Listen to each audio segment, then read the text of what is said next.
like to welcome the man of the hour, Hennepin County Commissioner Jeff Johnson.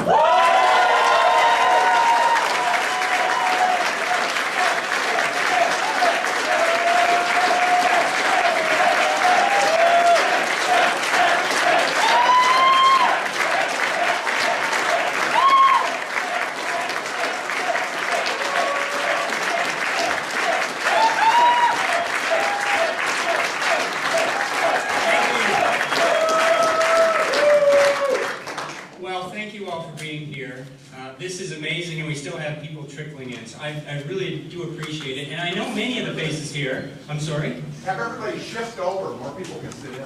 Oh, okay, yeah, if you could all shift a little bit this way, but we'll get a few more people in. Thank you, Loris. You know, I recognize most of the faces here, but there are actually a bunch of faces that I don't recognize, which is exciting. Hopefully you're not all DFL trackers and there's some potential supporters there, but thank you for being here. For those of you who don't know me, I'm Jeff Johnson, and I am here today to announce with great excitement and great humility that I'm running for governor.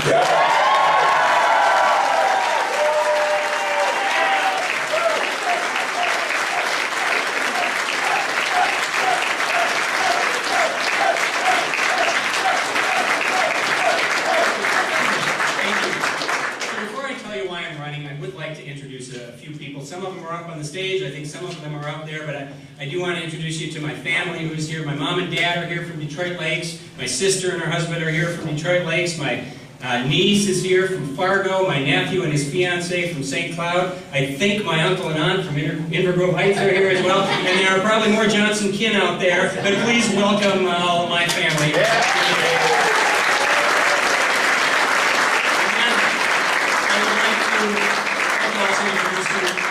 Immediate family, and I don't know where Chester went, but he's here somewhere. Okay, he's over there. Well, he is the hairiest member of the family. Chester, I hope you all get a chance to meet him. He's a 3-year-old bulldog, and he is just a loyal, stubborn, smelly little guy, kind of like the other Johnson boys. And we just love him to death, and he's going to be an important part of this campaign. Less hairy, but equally stubborn, is Rolf. Rolf is...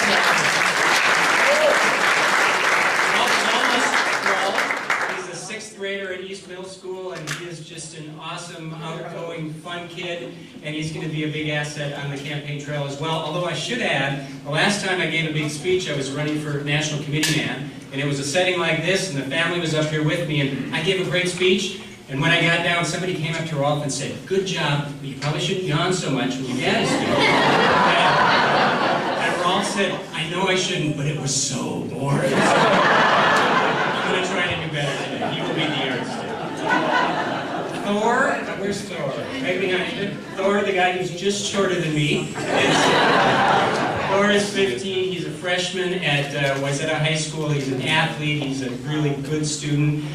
He is our calm, unflappable kid, and he's just a great kid. Even though he's a teenage boy, he's a great kid.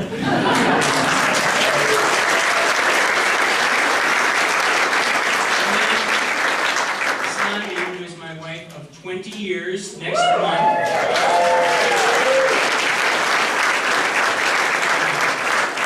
I'm going to get her a new crock pot for the big day. Sandy's my best friend, and she is more supportive than any guy could ever ask for in a wife. And, you know, it's not Sandy's dream in life to be First Lady, but with all due respect to Mary Valenti and those before her, Sandy will be the best dang First Lady in this country.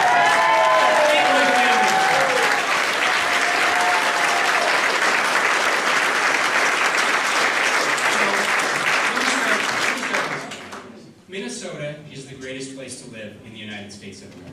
Although, I will say, if it snows again before October, I'm going to take that back. Assuming that doesn't happen, this is the greatest place that we could possibly live in. That's why Sandy and I came back here after spending a few years in Chicago out of college. We wanted to start our careers here and serve our community here and raise our kids here. So it's a great, great place. But I am really concerned about the direction we're headed in this country, or in this state right now. And I'm running for governor because I want to correct that direction, and I want to make sure that we leave Minnesota just as great a place for our kids as our parents left for every one of us. Let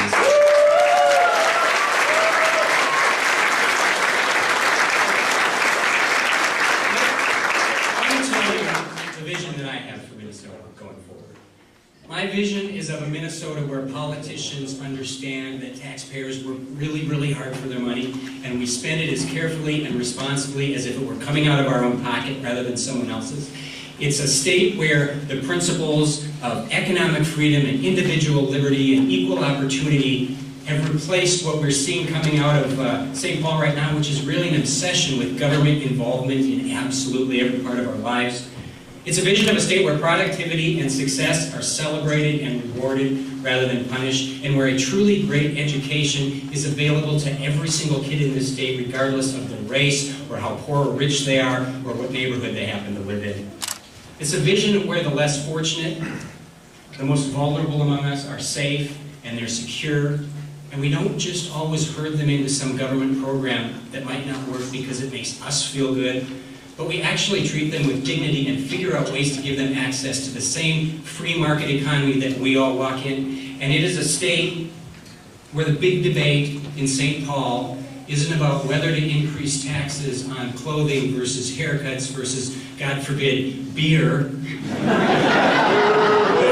but how we unleash that creative, innovative power of every individual Minnesotan to grow our economy and to make us all just a little bit smarter.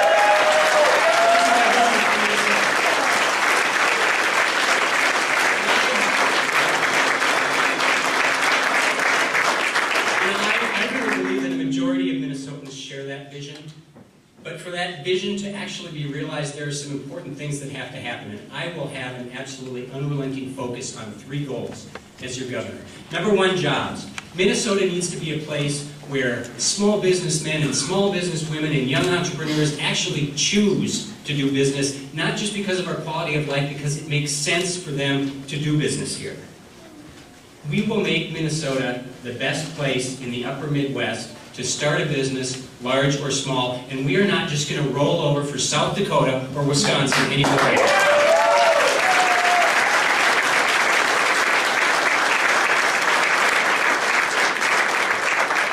priority is education. We have a very proud history in Minnesota of providing a great education to most of our kids. We should provide a great education to all of our kids. We have in Minnesota the worst achievement gap between white students and students of color in the country, and we have for decades. And I think that is just shameful. Enough hand-wringing about the achievement gap. We have to take whatever actions are necessary to allow every parent in this state to send their kid to a great school. Not just some parents, not most parents, but every single parent in the state of Minnesota.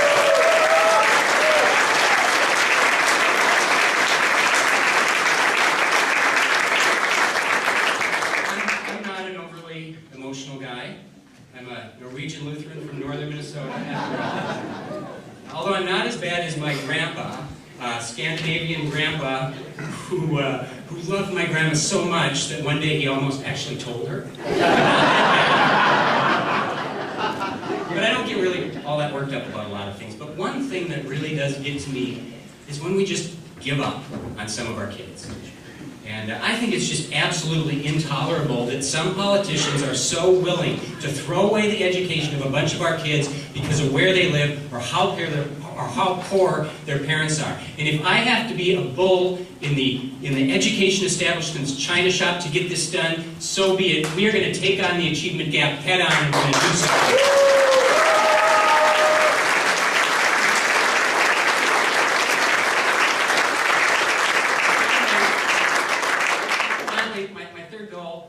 Is to make Minnesota work in this state. Minnesotans are very generous people.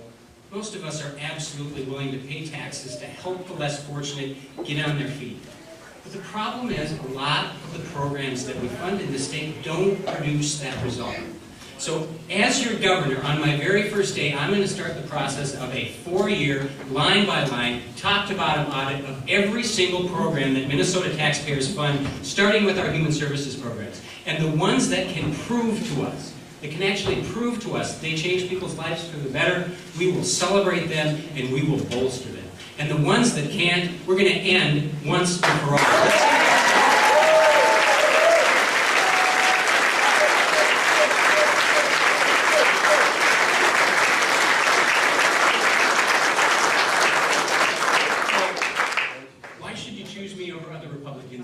Already are in or will get in this race, because there will be several Republicans in this race. They're all friends of mine, and they would all make good governors. But I believe for two simple reasons that I'm the best choice. Number one, I'm the strongest candidate against Mark Dayton. I can win. And number two, when I win, I got the record to show that I'll actually bring real change to Minnesota government and not just talk about it. So winning first. We have a great opportunity next year in this race if we pick the right candidate.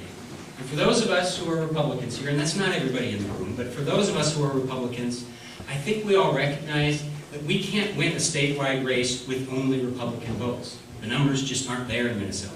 But what we also have to recognize is that we can't win a statewide race without a very excited and energized Republican base. We've got to have them both in the race for governor to win. And so we need a candidate who is a reliable, principled conservative, and thereby can be endorsed and supported by our activist base. But we also need someone who is liked enough and trusted enough by non-Republicans and who can actually relate to the vast middle class in the state so that they're able to win a statewide election.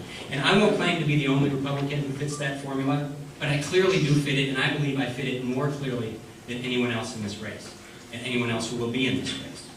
And if you combine that with the fact that I have a very strong electoral base in Hennepin County, where we haven't done particularly well lately as Republicans, and I have roots in greater Minnesota, and I have a very solid record of fundraising, that makes me the strongest candidate in this race for Republicans. And I don't know about you guys, but I want to pick the strongest candidate because I want to win this time, not run and lose.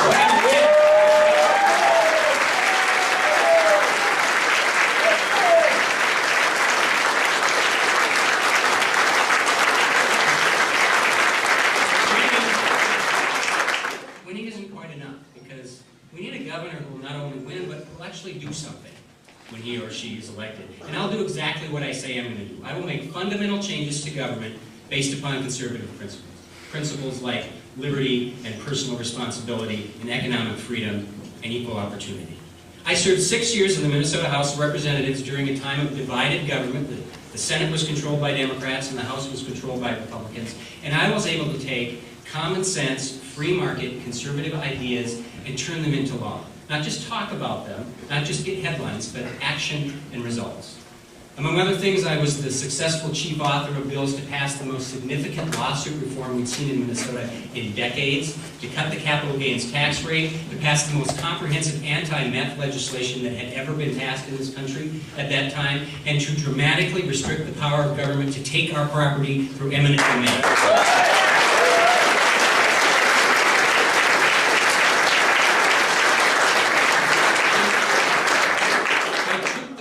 That I campaigned on, and then I acted on them after I got elected. And unfortunately, I'm afraid that a lot of Minnesotans don't really even expect that out of their elected officials anymore.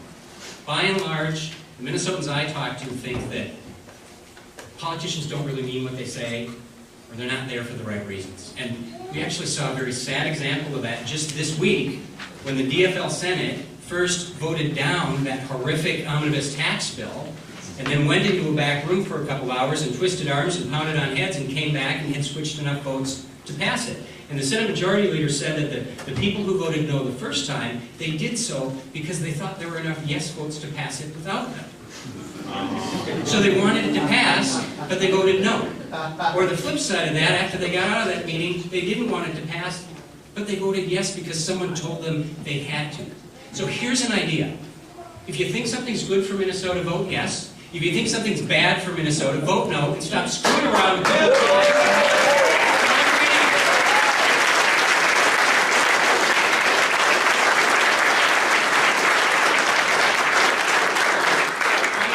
Let me finish with this.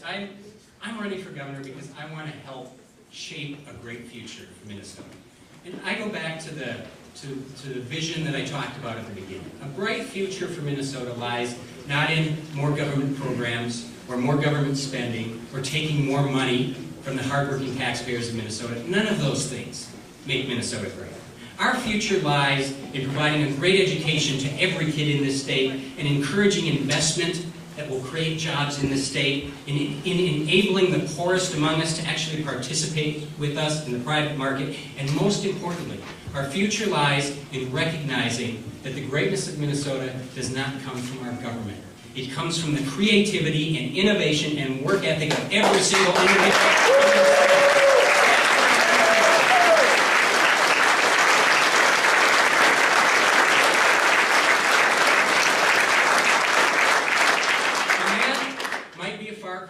From what we're getting out of St. Paul right now, but that's the direction we should be headed. And we will not get there overnight, and we will not get there without making a wrong turn here or there. But make no mistake, if I'm your governor, that's the direction we'll be headed, and we will get there.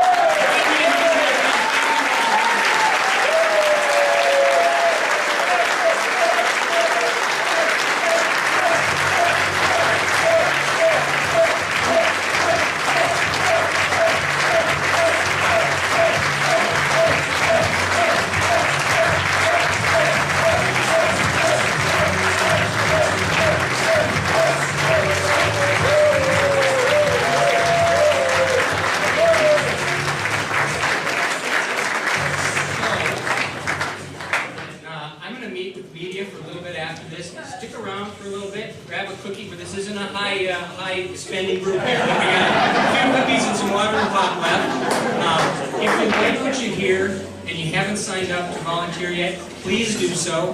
And I'm also going to make the plea, if you can afford to give $10 or $100 or $1,000, every little bit will be spent brilliantly in this campaign, and it's going to be expensive waste, so please consider doing that. Thank you all again for being here. I just really appreciate it. Let's win this thing.